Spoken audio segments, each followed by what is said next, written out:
Olá, boa noite. Nós vamos entrevistar ao longo desta semana os candidatos à presidência mais bem colocados na pesquisa Datafolha de intenção de voto, que foi divulgada no dia 28 de julho. Pela ordem determinada em sorteio, com a presença dos assessores dos partidos, Jair Bolsonaro, do PL, é o entrevistado de hoje. Amanhã, Ciro Gomes, do PDT. Na quinta-feira, Luiz Inácio Lula da Silva, do PT. E na sexta-feira, Simone Tebet, do MDB. Nós vamos abordar os temas que marcam cada uma das candidaturas. O tempo total dessa entrevista é de 40 minutos. E, ao fim, o candidato vai ter 1 minuto para as considerações finais. Candidato Bolsonaro, boa noite. Obrigada pela presença. Eu agradeço também a sua presença, candidato, e o tempo começa a ser contado a partir de agora. Nós vamos começar a entrevista com um assunto que tem mobilizado os brasileiros. O senhor tem xingado ministros do Supremo Tribunal Federal, tem feito ataques sem prova nenhuma ao sistema eleitoral brasileiro. O senhor chegou, inclusive, a ameaçar não ter eleição no Brasil, como se coubesse ao senhor decidir uma coisa dessas.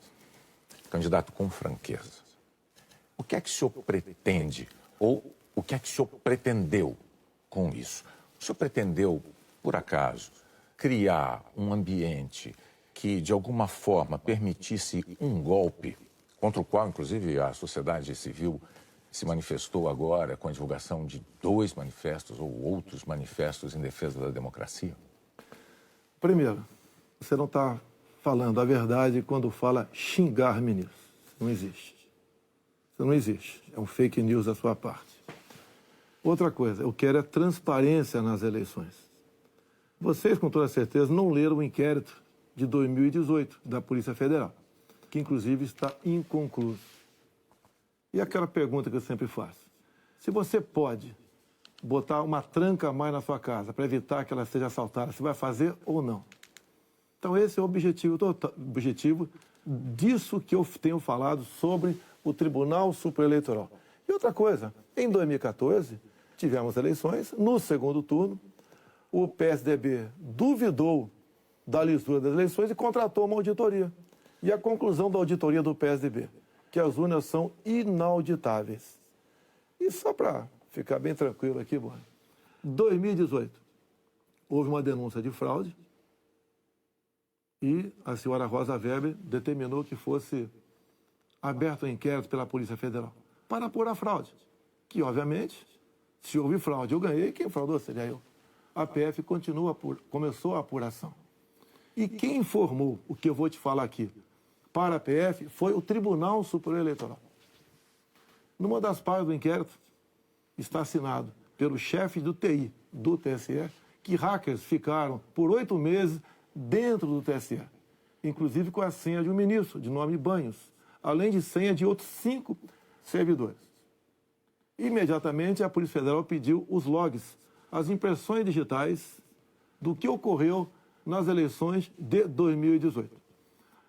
O TSE podia ter informado no mesmo dia, mas 7 meses depois, o TSE informou que os logs haviam sido apagados. Então, a grande interrogação é exatamente essa daí. Nós queremos evitar que dúvidas pairem por ocasião das eleições agora desse ano.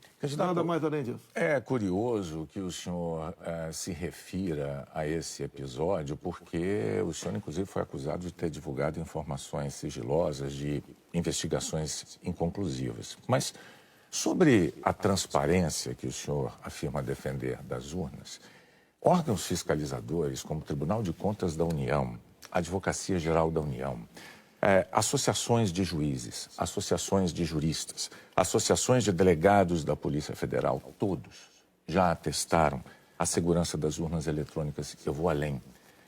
A transparência e a segurança das urnas eletrônicas tem sido motivo de orgulho da maioria da população brasileira. Agora, o senhor começou a sua resposta afirmando que eu tinha cometido fake news. Em nome da verdade, candidato, o senhor xingou o ministro do Supremo de canalha. O senhor fez isso com o microfone. Então, e ele vinha fazendo contra mim. Mas, candidato, eu lhe perguntei qual era o seu propósito. Lembra a pergunta que eu fiz ao senhor? Qual era o seu propósito? Falou ministro. Foi um ministro específico. Senhor, Tá ok? Tá refeita aqui a dúvida? Mas não, é que o senhor disse que eu cometi fake news. Só para esclarecer, a pergunta que eu lhe fiz é: qual era o seu propósito ao xingar um ministro de canalha e ameaçar não permitir que as eleições fossem realizadas, se isso não lhe compete fazer? Não é uma atribuição do presidente da República, é uma atribuição constitucional, candidato. Quem vem sendo perseguido o tempo todo por um ministro supremo sou eu. Um inquérito completamente ilegal. E as medidas que vinham sendo tomadas por esse ministro eram contestadas. Lá atrás, inclusive, a procuradora Raquel Dodge deu um parecer para que esse inquérito deixasse de existir. E continua existindo. A temperatura subiu. Hoje em dia, pelo que tudo indica, está pacificado.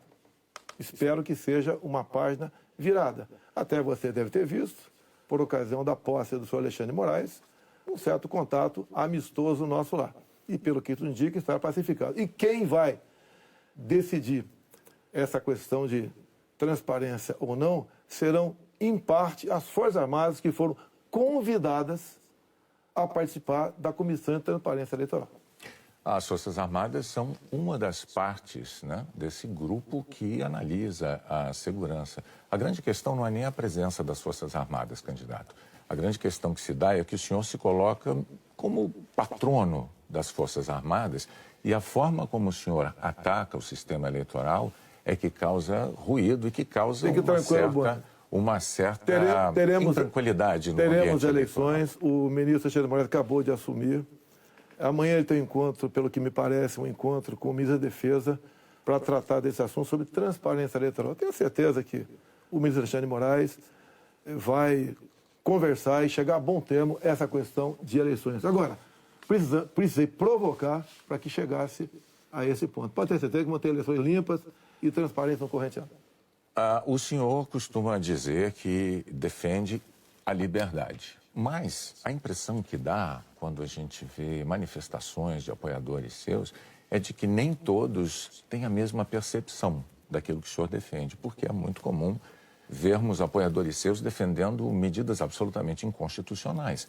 Fechamento do Congresso, fechamento do Supremo Tribunal Federal, golpe militar, intervenção militar com Bolsonaro. Essas coisas são ditas. Inclusive, tem uma frase que é muito ouvida também nessas manifestações por parte desses grupos, que é: eu autorizo. No entanto, o senhor não os desautoriza, candidato. Isso não é uma sinalização ruim dessa parcela de apoiadores? Você vê as manifestações nossas sem qualquer ruído. Uma lata de lixo sequer virada nas ruas. Eu considero como liberdade de expressão. Essas, artigo 142. O que é artigo 142? É um artigo da Constituição, que eu não entendo da maneira como alguns pouquíssimos entendem. Quando alguns falam em fechar o Congresso, é liberdade de expressão deles, eu não levo para esse lado. Tá? E para mim isso aí faz parte da democracia. Eu não posso eu ameaçar fechar o Congresso. Isso, ou o Supremo Tribunal Federal. Então, Bonner, eu não vejo nada demais, vejo como liberdade de expressão. Como alguns falam em AI-5, nem existe mais AI-5. Você querer punir alguém por ter levantado uma faixinha no meio da multidão AI-5, bom, isso aí é uma coisa que, no meu entender, não leva a lugar nenhum. Agora, o outro lado... Eu não quero interrompê-lo, mas é que o senhor disse algo muito... Perdão, candidato. O senhor disse algo muito importante ainda há pouco. O senhor disse, referindo-se ao ministro Alexandre de Moraes, que teremos eleições, elas serão limpas, etc. Com o intuito de tirar esse estresse, tirar a intranquilidade desse momento eleitoral do Brasil, o senhor não quer aproveitar essa oportunidade diante de milhões de brasileiros para assumir um compromisso eloquente de que vai respeitar o resultado das urnas, seja ele qual for? Seja qual for, eleições limpas devem e têm que ser respeitadas. O senhor vai respeitar... Limpas e transparentes têm que ser respeitadas. Está atestado que as eleições brasileiras são limpas e são transparentes e que as urnas são auditáveis. Isto posto, eu lhe pergunto mais uma vez. O senhor vai assumir um compromisso diante de milhões de brasileiros de respeitar o resultado das urnas e estimular os seus seguidores a fazer o mesmo, candidato? Serão respeitados os resultados das urnas desde que as eleições sejam limpas e transparentes. Como você disse que são auditáveis, em 2014 não aconteceu isso. Mas tudo bem. Vamos botar um ponto final nisso? O senhor vai botar um Tá ponto resolvido, final? ponto final. Vamos para outra pergunta, outro assunto. Pois não. Então, Vamos respeitar o nós temos uma declaração importante do candidato Bolsonaro assumindo publicamente o respeito ao resultado das urnas de outubro. Renata. Pandemia, candidato. Nos momentos mais dramáticos, o senhor imitou pacientes de Covid com falta de ar. Sobre as mortes, o senhor disse, e daí, eu não sou coveiro? O senhor estimulou o uso e usou dinheiro público para comprar medicamento comprovadamente ineficaz contra a Covid. O senhor desestimulou a vacinação. O senhor não teme ser responsabilizado, senão pelos eleitores, pela história? Olha, nós compramos mais de 500 milhões de doses de vacina. Só não se vacinou aqui, não quis. Eu acho que vocês dois se vacinaram. Comprada por mim. E em tempo bem mais rápido que outros países, que isso não tinha no mercado. Não poderia eu, num primeiro momento, por exemplo, falar aqui, devíamos assinar certos contratos, como por exemplo com a Pfizer, onde a Pfizer não garantia a entrega da vacina. A primeira vacina no mundo foi dada em dezembro de 2020.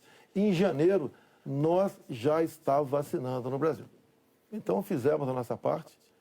E o grande erro disso tudo foi um trabalho forte da grande mídia, entre eles a Globo, desestimulando os médicos a fazerem o tratamento precoce, que isso é conhecido como uma liberdade do médico. Quando algo é desconhecido, como até hoje é desconhecido ainda os efeitos possíveis, efeitos colaterais da vacina, desaconselhar, inibir, ameaçar, caçar o registro de médicos. Isso que foi errado feito durante a pandemia. Mas, candidato, o senhor desestimulou a vacinação. Isso não tem nada a ver com liberdade. O senhor chegou a dizer que quem tomasse a vacina poderia virar jacaré. Mas o senhor associou a vacinação ao vírus da AIDS. E mais, quanto às vacinas, a Pfizer esperou 93 dias por uma resposta quando a empresa procurou o governo para tratar de vacina. A Coronavac, o senhor desautorizou o ministro e chegou a suspender a compra da vacina. Não houve suspensão da minha parte. A questão da Pfizer. No contrato da Pfizer estava escrito, não nos responsabilizamos por qualquer efeito colateral. Outra coisa, a Pfizer não apresentou quais seriam os possíveis efeitos colaterais. Eu usei uma figura de linguagem, jacaré. Figura de linguagem? Sim.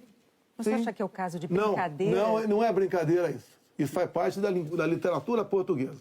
Então, brincadeira é, num momento difícil para o Brasil, a imprensa desautorizar os médicos pela sua liberdade de clinicar. Esse foi o grande problema. E outra coisa, eu não errei nada do que eu falei. Eu falei no início da pandemia que nós devíamos tratar dos idosos, pessoas com comorbidade, e o resto da população trabalhar.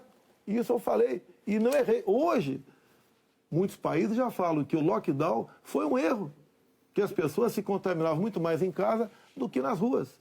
E outra coisa, se falava em fazer o que o lockdown? Lockdown 1 mês, 2 meses no máximo para achatar a curva. Durou mais de 1 ano o lockdown. E até hoje continua gente falecendo por Covid. Ou seja, o lockdown serviu sim para atrapalhar a nossa economia e contaminar mais pessoas ainda em casa.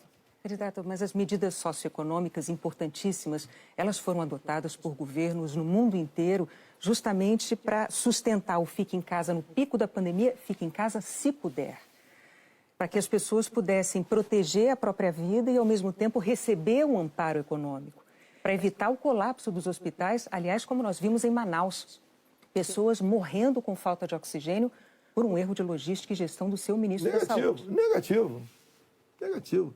Menos de 48 horas estavam chegando já cilindros lá em Manaus. Lá foi uma coisa atípica, anormal, que aconteceu de uma hora para outra. Menos de 48 horas, cilindros começaram a chegar em Manaus de alguns pontos do Brasil. Fizemos a nossa parte em Manaus. Não faltou da nossa parte recursos bilionários para governadores e prefeitos enfrentarem a Covid, construírem hospitais de campanha. Então fizemos a nossa parte. Raros países do mundo que fez algo melhor do que nós fizemos. E o resultado, até o OMS reconhece isso daí. Fizemos a nossa parte. O senhor mencionou 48 horas. O fato é que Manaus ficou uma semana, mais de uma semana, 9 dias, sem receber o apoio as pessoas com falta de oxigênio nos hospitais. Não é verdade isso. Agora, não é verdade. Candidato, sobre o seu comportamento, com as frases que eu mencionei, imitando pacientes com falta de ar, muitos viram isso como um sinal de falta de compaixão. Eu queria que você botasse no ar eu imitando falta de ar. Realmente... Mas falta de compaixão... Então você começou a mudar. Desculpe, você começou a mudar, tudo bem. Para eu completar a minha frase, muitos viram isso como uma falta de compaixão, de solidariedade com os doentes, com as vítimas, com os parentes das vítimas. O senhor se arrepende? A solidariedade, eu me manifestei conversando com o povo nas ruas, visitando a periferia de Brasília, vendo pessoas humildes que foram obrigadas a ficar em casa sem ter um só apoio do governador ou prefeito. Isso que aconteceu. E nós fizemos exatamente o quê?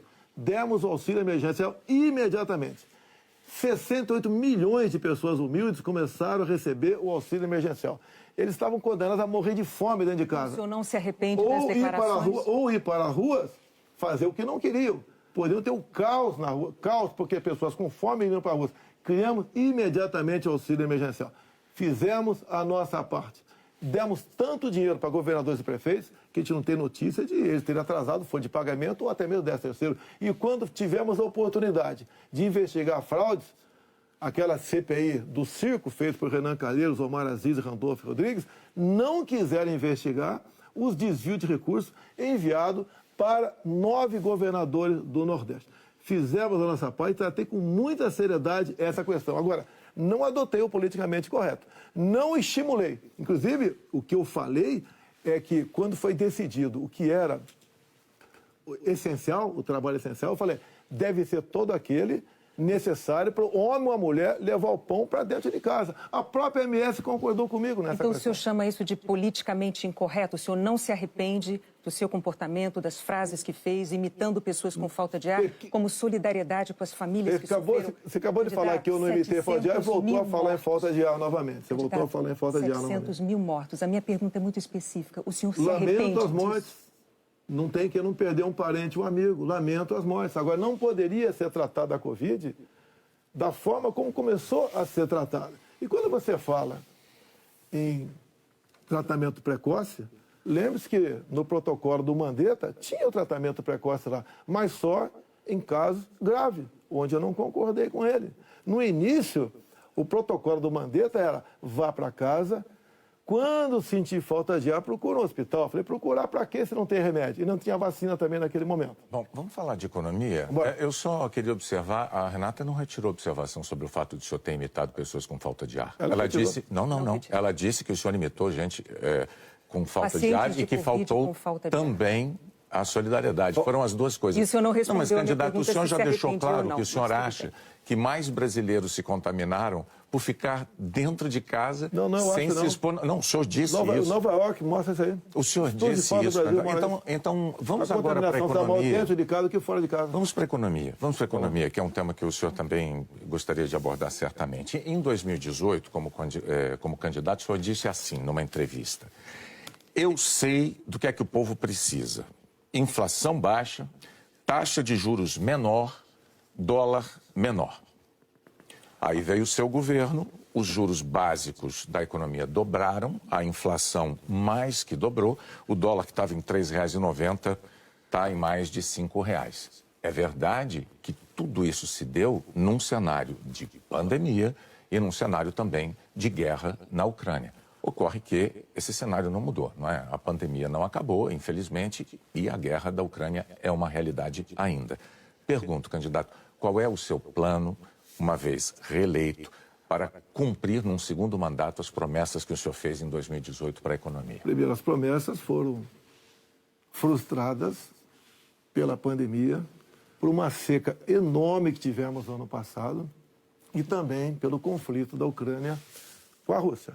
Se você pegar os dados de hoje, você vê o Brasil como talvez o único país do mundo com uma deflação. Um país onde vai ter uma inflação menor do que, por exemplo, a Inglaterra, menor que os Estados Unidos. Você vê também que a taxa de desemprego tem caído no Brasil. Os números da economia são fantásticos, levando-se em conta o resto do mundo. Nós não podemos... Se fosse apenas o Brasil com esses problemas, eu seria o responsável.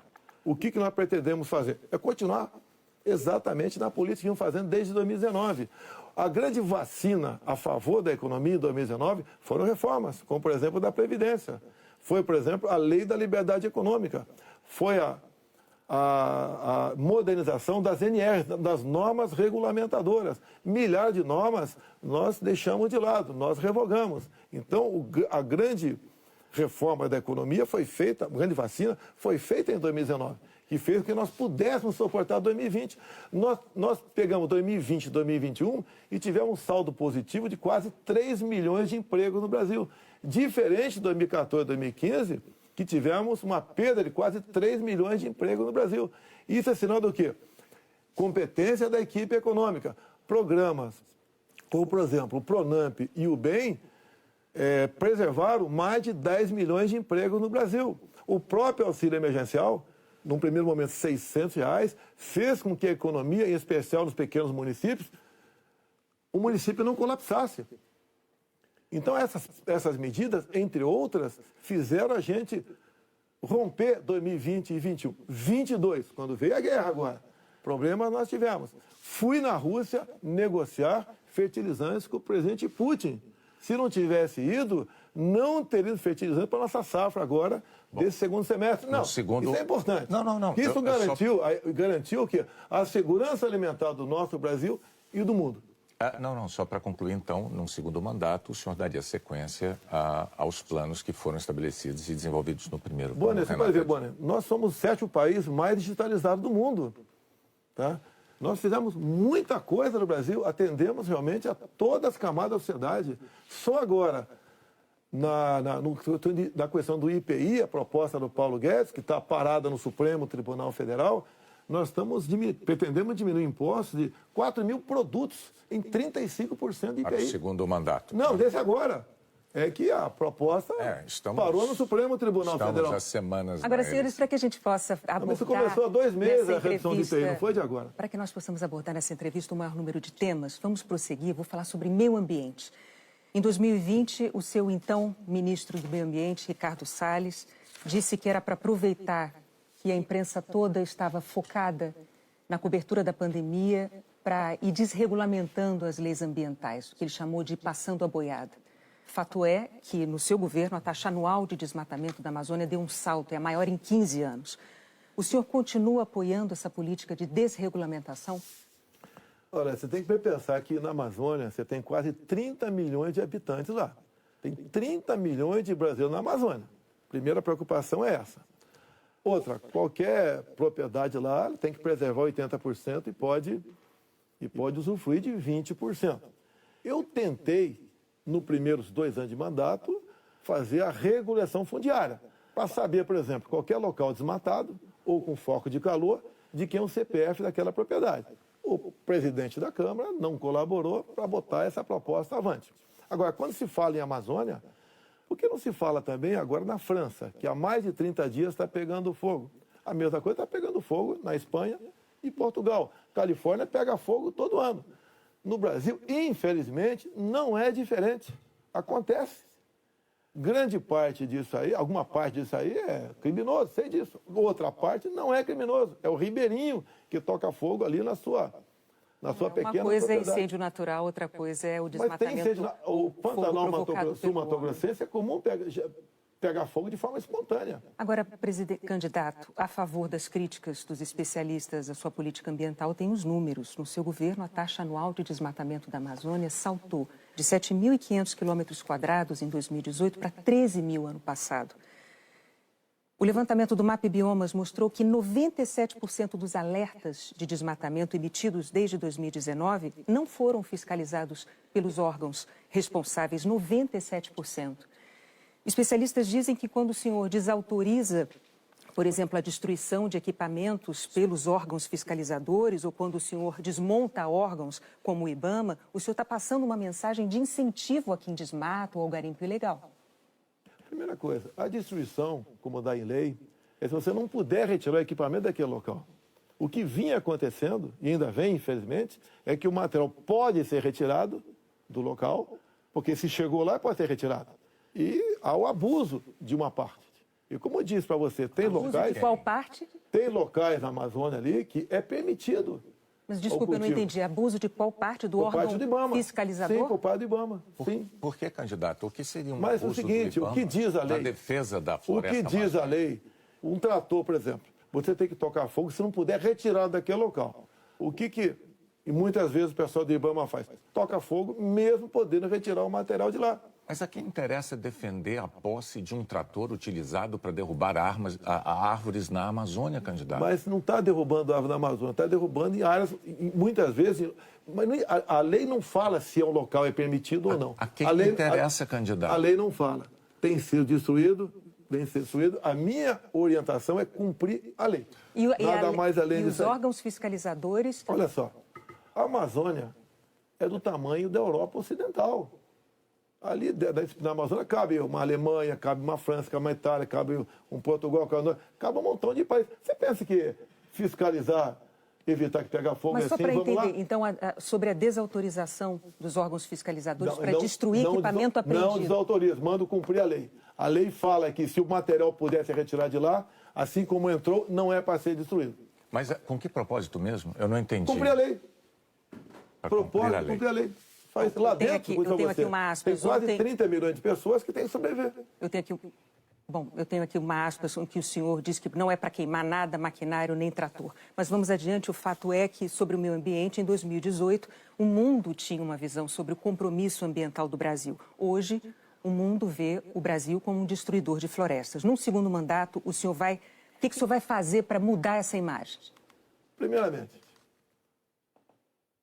destruidor de florestas. É uma mentira. Ninguém quer destruir floresta, né, por livre e espontânea vontade. O acordo Mercosul-União Europeia estava travado. Com os problemas agora da guerra, Ucrânia, Rússia, a União Europeia quer acelerar o acordo conosco para o Mercosul. Dizer mais, a Alemanha está usando combustíveis fósseis. Por quê? Se eram os países que diziam que nós devíamos cada vez mais buscar aí energia limpa. Concordo com eles, mas a realidade é outra completamente diferente. Não é a realidade aquilo que a gente acha que deve ser, é o que tem que ser. Países da Europa já estão em contato conosco, por exemplo, atrás do hidrogênio verde. O Brasil será uma grande potência fornecedora de energia hidrogênio verde. Como já temos acertado, né, no limite máximo, temos até o equivalente a 50 Itaipus na costa do Nordeste. E nós vamos exportar esse hidrogênio verde para a Europa toda. Ou seja, o Brasil é um exemplo para o mundo. Você pega, está na minha frente por coincidência aqui, por exemplo, as áreas reservadas em países outros para a agricultura, não é pecuária, é agricultura. Somente a União Europeia é de 45% a 65%. Você pega países como a Alemanha, 56% para a agricultura. Então, você pega o Reino Unido, 63% para a agricultura. O Brasil preserva 2/3, 66% da sua área verde. O Brasil não merece ser atacado dessa forma. Porque, no fundo, há um interesse no agronegócio. É deixar o Brasil de lado. Agora, cada vez mais o mundo vê, como a própria presidente do OMC disse, há 2 meses, 3 meses atrás, disse o quê? Que o mundo, sem o agronegócio do Brasil, passa fome. Ou seja, a realidade é isso aí. Vamos ver se o Brasil consegue mudar essa imagem. Vamos tentar mudar, sim. Bom, vamos falar de política agora, que fala. candidato. Muito importante isso agora. Está também nas atenções por motivos claros. Em 2018, o senhor candidato à presidência, o senhor se apresentava como o candidato da antipolítica e o candidato contra o Centrão. Na convenção do seu partido, o general Heleno chegou a cantar, se gritar, pega Centrão, não fica um, trocando a palavra ladrão por Centrão, etc. Isso ficou muito famoso. Hoje, a verdade é que o Centrão, ele é a base do seu governo. Na semana passada, quando o senhor estava saindo lá do Palácio da Alvorada, inclusive o senhor enfrentou lá um incidente com aquele youtuber que foi cobrar do senhor essa aliança do seu governo com o Centrão. Eu pergunto, por que eleitores como aquele, que se sentem traídos pelo senhor, acreditariam nas suas promessas de agora? Você está me estimulando a ser ditador. Eu, candidato? Você. Porque o Centrão são mais ou menos 300 parlamentares. Se eu deixar de lado, eu vou governar com quem? Não vou governar com o parlamento. Então, você está me estimulando a ser um ditador. São 513 deputados. 300 são de partidos de centro, pejorativamente chamados de centrão. O lado de lá, os 200 que sobram, é o pessoal do PT, PCdoB, PSOL, Rede. Não dá para você conversar com eles. Até eles não teriam número suficiente para aprovar sequer um projeto de lei comum. Então, os partidos de centro fazem parte, grande parte, da base do governo para que nós possamos avançar em reformas, como temos avançado em muitas coisas. Como, por exemplo, através do Centrão, nós conseguimos o Auxílio Brasil de R$ 600 para 20 milhões de famílias. Dá para imaginar isso? E olha só, os partidos de esquerda votaram contra o parcelamento dos precatórios, que era condição para a gente dar lá atrás R$ 400 de Auxílio Brasil para esses mais necessitados. Então o PT votou contra o Auxílio Brasil de 400. Não, votou contra a questão dos precatórios. Do parcelamento, que sem parcelamento você não tem como conseguir recurso no orçamento para pagar os 400. Assim como agora o PT também votou contra, tá? Ou melhor, discursou contra os R$ 600 e votou favorável. A questão política dele. Assim como a questão de poucos meses, para diminuir o preço da gasolina no Brasil, todos os senadores do PT votaram contra a redução de semestre no Senado. Agora vamos lá, candidato. Agora, como é que eu vou trabalhar com o parlamento sem os partidos de centro? Mas a questão... O senhor disse que eu estou estimulando o senhor a ser Está ditador. estimulando, sim. Por favor, candidato. Não, Se eu vou longe de governar mim, sem o não. Centrão? Eu não estimulei nada. É que a questão é a seguinte. Em 2018, o senhor chegou a dizer, até com propriedade, que governos anteriores tinham feito alianças com o Centrão. Mas o senhor disse criticamente que esses governos anteriores tinham feito nomeações com interesse político partidário e que isso tinha tudo para dar errado. O senhor chegou até a concluir assim, por isso eu não integro o Centrão. Mas recentemente, há dias, o senhor, com muita naturalidade, disse assim, eu sempre fui do Centrão, eu vim do Centrão. Aí eu tenho que perguntar ao candidato, em nome da clareza para os eleitores, em qual dessas duas afirmações o eleitor deve acreditar? O senhor sempre foi do Centrão? Ou o senhor, como disse em 2018, diz, eu nunca fui do Centrão por esse motivo? No meu tempo não era Centrão, não existia Centrão. Como assim? No meu tempo, esses partidos que eu já integrei, não eram tidos como partido do Centrão. Agora, o importante, Boni, o importante, nós estamos num governo sem corrupção. Eu indiquei ministros pelo critério técnico.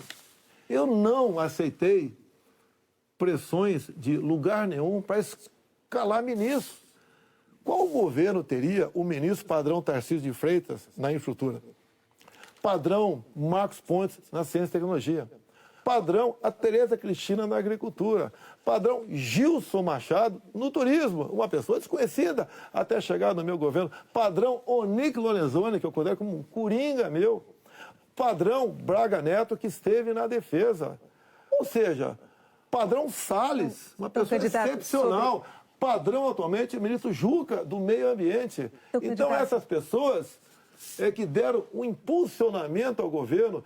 Estamos governando com competência e sem corrupção, porque não tem indicação política para esse ministério. Citou vários ministros, então, aproveitando a deixa, eu vou falar de um tema importantíssimo para o futuro do Brasil, que é a educação. No seu governo, o senhor indicou 5 ministros diferentes. Um deles caiu justamente por um escândalo de ter beneficiado pastores com dinheiro da educação e diz que foi a seu pedido no caso de um dos pastores. Qual é a dificuldade de escolher um bom ministro da educação? Por muitas vezes, depois que a pessoa chega, a gente vê que ela não leva jeito para aquilo. Não foi só da educação. Ele teve acusação. Ele teve morte de prisão. Ele foi preso, inclusive. Agora, conseguiu o habeas corpus logo em seguida. Agora, fiquei sabendo depois, né, que o Ministério Público do DF foi contra a prisão dele. Agora, veja só... Foi contra a prisão dele. Por quê? Não tinha nada contra ele. Se tiver hoje em dia, é outra história. Até aquele momento não tinha nada. A questão de ter 2 pastores, um que está no gabinete dele, qual é o problema? Agora, se ele faz besteira, se essa pessoa... Agora, nós começamos a investigar o caso dos pastores. Não foi a Polícia Federal. Nós começamos a investigar com a CGU. Agora, só na área da educação, O primeiro-ministro escolhido pelo senhor caiu depois de 3 meses porque, por causa de um escândalo, pediu que professores gravassem slogans de campanha seu. O segundo ministro praticamente fugiu do Brasil depois de ter insultado ministros do Supremo. O terceiro ministro nem chegou a assumir porque maquiou o próprio currículo. O quarto ministro envolvido num escândalo de corrupção. Quais são os critérios que o senhor usa para escolher um ministro de uma área tão vital para o futuro do país? As pessoas se revelam quando chegam. Atualmente, eu tenho um excelente ministro da Educação. Acontece, é igual um casamento, muitas vezes. Mas o senhor concorda que essa alta rotatividade prejudica o ideal era não ter vários... O ideal era não ter rotatividade nenhuma, mas acontece. Outros ministros foram trocados também. Bom, por vários motivos. Agora, depois desse escândalo do MEC... Que escândalo do MEC, Boni? A saída do ministro Mas Milton a saída Ribeiro, é escândalo, MEC? não é escandaloso, candidato. Sim. Um ministro destinar dinheiro da educação para 2 pastores, dizendo que o presidente da República indicou um deles. Cadê o duto cadê o duto do dinheiro vazando ali? Cadê o dinheiro? Candidato, não sabemos. Cadê o dinheiro aparecido? Você não sabe? E está me acusando? Não, está acusando o Milton por isso? O senhor tem todo o direito de achar que não foi um escândalo. Nós vamos adiante. Depois do caso do ministro Milton Ribeiro no MEC, o senhor atenuou um pouco o seu discurso de que não havia corrupção no seu governo. Antes não tinha corrupção. Hoje, o senhor diz que os casos pipocam. Os casos pipocam de corrupção no seu governo. Bom, ao mesmo tempo, vão se acumulando denúncias de interferências suas na Polícia Federal, que é um órgão de Estado, não é um órgão de governo, e um órgão de Estado que o senhor prometeu prestigiar. Como é que o senhor explica para o eleitor essa mudança da sua postura da eleição de 2018 para cá, candidato? Primeiramente, quem me acusou de interferência na PF foi o ex-ministro Sérgio Moro. Falou que a prova da interferência estava numa sessão reservada nossa. Bem, eu não queria, a sessão foi gravada, eu não tinha obrigação de entregar ali a fita. O senhor teve 4 diretores gerais da Polícia Federal e a cada mudança... Eu não tinha obrigação de entregar a fita. Entreguei a fita. Foi revelado, até com muitos palavrões na reunião de ministros. Não acharam nada. O que acontece? Eu, quando entrego o ministério para alguém, eu dou o ministério para aquela pessoa agir. Tá? A Polícia Federal, com a saída do Sérgio Moro, melhorou e muito na apreensão de drogas, na apreensão de numerários, tá? Em operações, melhorou muito. Em armamento, melhorou. E as pessoas vão mudando. Por exemplo, quando o André Mendonça saiu, porque ele foi para o Supremo Tribunal Federal, eu não considero uma saída da parte dele. Atualmente, temos um delegado da Polícia Federal à frente do Ministério da Justiça. Agora, ninguém comanda a PF, Bonner. Se pudesse comandar, o Lula teria comandado, a Dilma, o Temer, seja lá quem for. Ninguém consegue comandar a Polícia dessa forma como você está falando aí. É que a Associação dos Delegados da Polícia Federal divulgou recentemente um documento com críticas, né? Eles afirmaram que o senhor e a sua equipe de governo trouxeram desgaste, eu estou lendo aqui os termos dele, trouxeram desgaste à imagem da instituição Polícia Federal e também prejuízos para os policiais federais. E que falas suas, candidato, jogaram desconfianças sobre a autonomia e sobre a imparcialidade da Polícia Federal, que goza de autonomia já há alguns anos, como ninguém poderia negar. Qual é a sua posição, então, diante de um documento com uma queixa, uma acusação como essa da Associação Nacional dos Delegados? Então, primeiro, acabar de confirmar que não tem interferência, que gosta de autonomia. Outra coisa, peraí, eles acabaram de mostrar para mim que não tem interferência, gosta de autonomia. Eles dizem que, então, eles dizem que o senhor jogou, as suas palavras jogaram desconfianças sobre a autonomia da PF, candidato. Não. Acabaram de falar que eu estou certo, não tem interferência lá. Contrário. Outra coisa, eles queriam uma reestruturação de carreira agora. Eu achei até justo. Mas outras categorias não concordavam com isso, sem serem beneficiadas também. E daí começou um movimento dentro, por parte de alguns delegados da PF, contra a minha posição, que desagam numa nota como essa daí.